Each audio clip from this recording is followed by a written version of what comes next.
So India last మ్యాచ్లో performance సరిగ్గా లేక ఓడిపోయింది. సో నెక్స్ట్ మ్యాచ్లో ఎలాంటి స్ట్రాటజీ ఉంటే మ్యాచ్ గెలుస్తుందని అనుకుంటున్నారు?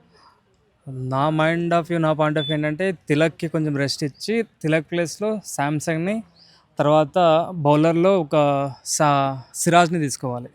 వీళ్ళిద్దరూ కన్ఫామ్గా తీయాలి, అంతే కదనా? అంటే సీనియర్ లేని లోటు కనిపిస్తుంది అనుకోవచ్చా? సీనియర్లు అంటే కనిపిస్తుంది, కానీ ఇప్పుడు ప్రతి దానికి సీనియర్స్ మీద డిపెండ్ అయితే అవ్వలేం కదా. కొత్త వాళ్ళకి కూడా ఛాన్స్ ఇవ్వాలి అని నా మైండ్. ఫస్ట్ ఇండియా బ్యాటింగ్ ఆడితే బాగుంటుంది అనుకుంటున్నారా, బౌలింగ్ చేస్తే బాగుంటుంది? ఐ థింక్ బ్యాటింగ్ బెస్ట్ అయినా. ఎందుకంటే మన వాళ్ళ దగ్గర విచ్చలుడిగా ఆడతారు మన వాళ్ళు. బ్యాటింగే కదా. బౌలింగ్ కూడా బాగానే ఉంది. ఐ థింక్ సిరాజ్ సామ్సంగ్ని టీంలోకి తీసుకుంటే ఇంకా కొంచెం బెటర్ ఉంటుందని ఫీలింగ్. సో అభిషేక్ మీద ఎక్స్పెక్ట్ చేసినంత ఆడలేకపోతున్నారు కదా, దీనిపై మీ ఒపీనియన్ ఏంటి? ఈజ్ మ్యాచ్ టర్నర్ అన్నవాడు, అతన్ని ఆడిపించడం ఇంకో ఛాన్స్ ఇవ్వచ్చు. ఎందుకంటే అతను ఒక ఇన్నింగ్స్ అన్న కూడా మ్యాచ్ అనేది టర్న్ అయిపోతుంది. ఐదో ఒక 3 మ్యాచెస్ ఫెయిల్ అయినా కాబట్టి అతను తీసేయడం అనేది తప్పు. కరెక్ట్, అతని టీంలో ఉంటే కరెక్ట్గా ఆడితే ఒక 10 overs 15 overs వరకు ఉంటే 300 చేజ్ అవుతుంది స్కోర్.